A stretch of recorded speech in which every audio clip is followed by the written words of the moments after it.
All right, stand by. 10 seconds. Camera one. Talent. Ready, camera two. And Three, cue talent. two, one. Roll for record.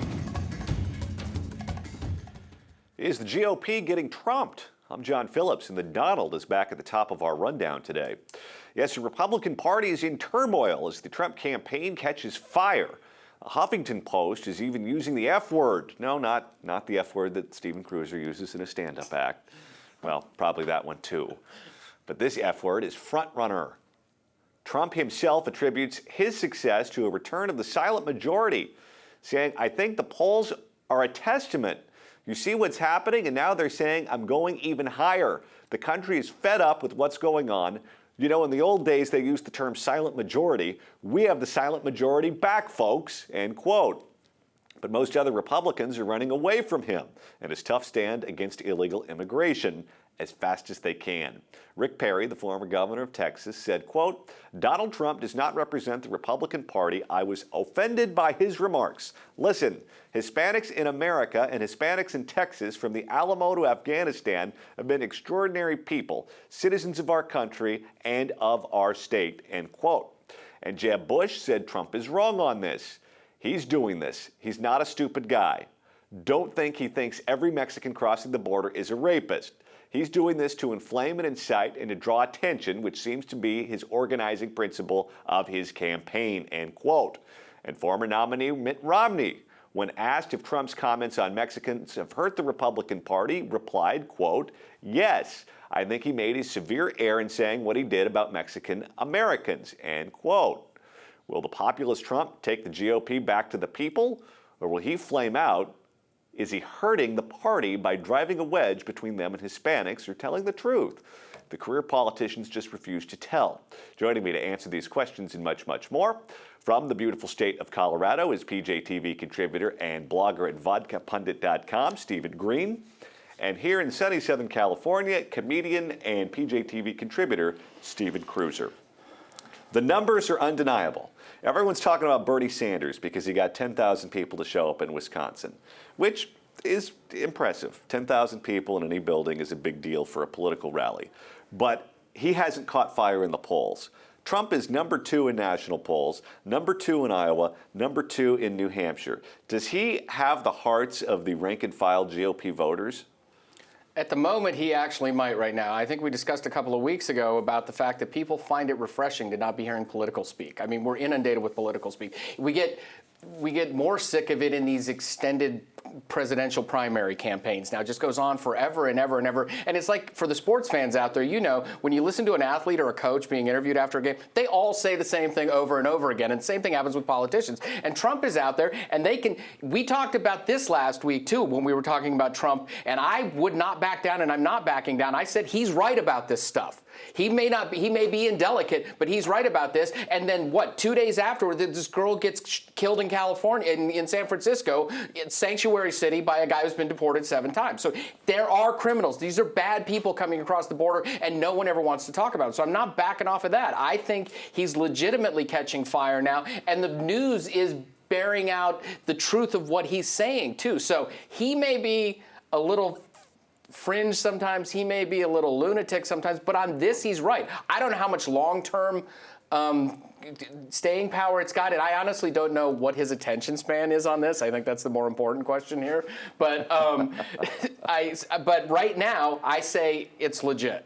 Stephen Green, talk to me about the dichotomy that's at play here, because you have on one side Mitt Romney, Rick Perry, Jeb Bush, who are out trashing Donald Trump at every opportunity they have. And then on the other side, you've got Rush Limbaugh and Sean Hannity. And frankly, callers to my radio show, when we talk about it, the callers to talk radio like this guy a lot. Why the split on the right? Well, the split is the difference between politicians who have to earn votes and radio and TV hosts like Rush and Donald Trump who thrive on controversy. Those are two very different things. Donald Trump has yet to earn a single vote, and we're still, 6 months, 7 months out from Iowa. So we don't know if this is a flash in the pan like Cruiser says it might be, or if he does indeed have staying power. But look, you can call attention to what's going wrong with our immigration system without bashing immigrants like Trump does. We don't have a problem with we shouldn't have a problem, that is, with checking people at the border to keep out felons or people with infectious diseases and terrorists and that kind of thing. But this is a country built by immigrants, and this is a country that is strengthened by immigrants, and Trump is serving the same role that the war on women did to reelect Obama in 2012, and that is to gin up women's support for Obama by scaring them off of Republicans. And Trump is achieving the same goal for the Democrats with the Latino vote with this talk. You know, George Will had a column just very recently in which he said, if Donald Trump were a Democratic plant designed to discredit the GOP, what would he be doing differently? And I could only think of one thing he'd be doing differently. He'd have given himself better cover by not giving quite so much money to Democratic causes and Democratic candidates over the years. How much of it is that people just find him entertaining? Because people compare him to horrible people in the history of the world, which I think is completely over the top. I think he's more of a Jesse Ventura or an Arnold Schwarzenegger. He's someone that comes from outside the system, that is a celebrity that was not gained, or the fame was not gained in the world of politics, who comes in and just speaks bluntly. I think there is a lot of that. I've been running into a lot of people personally and online in the last few weeks ago. I don't know. I just like him. That's usually how they lead. I'm one of those people, by the way. I just like him. I don't know. I mean, he's been driving me nuts for years, and I enjoy him more in the last 3 weeks than I've ever enjoyed him before. And I think a lot of it now, though, is amongst conservative Americans. We are sick of the kid gloves. We're sick of the politeness. We're sick of, I don't care what Mitt Romney thinks about this presidential cycle, or the fact that he's polite, or he's offended by, I got 3 words about Mitt Romney's politeness. President Barack Obama, okay? And I think that's what people are sick of right now. I thought you were going to say Barack Hussein Obama.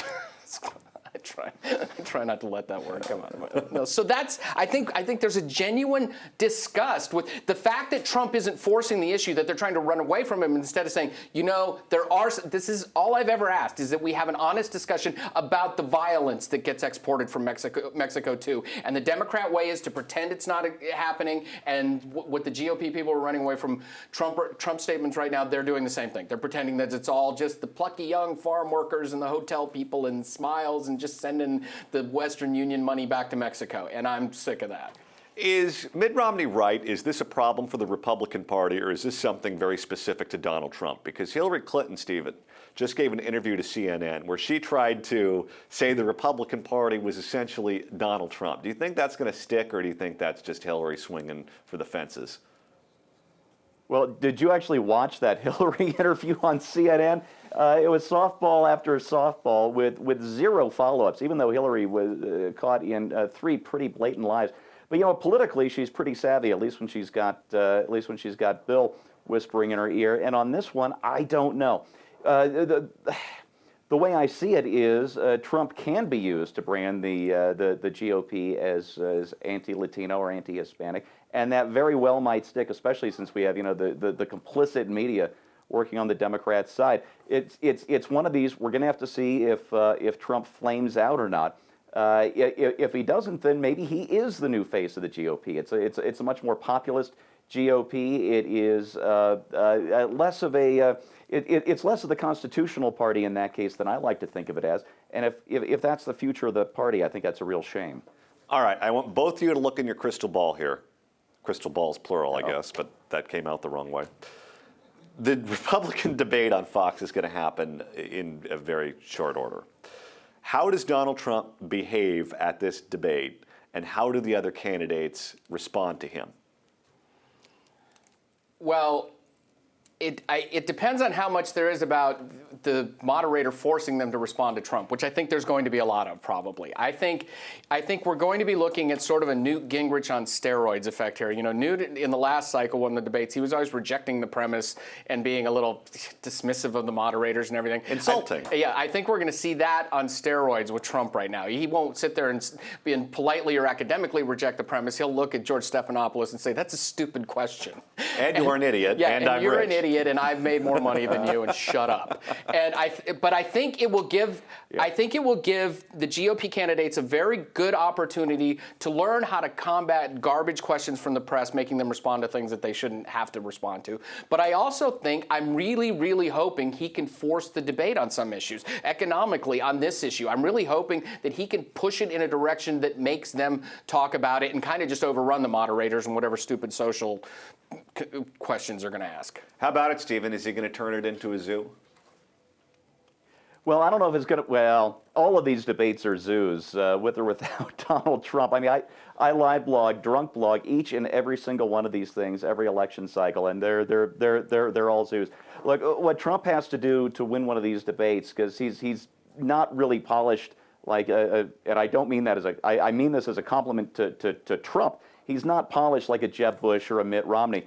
But if he turns this thing, his goal has to be to turn this debate into the Donald Trump show. If he does that, then he wins. The party might lose, but Trump advances his cause very much. And the thing is, the guy is skilled on TV. He's a lot of fun to watch, and he very well might just do that. All right, so now it's your turn. What do you think Donald Trump is going to do with the debates? Is he going to flame out? Let us know your thoughts in the comment section below. I'm John Phillips. Thanks so much for watching The Rundown.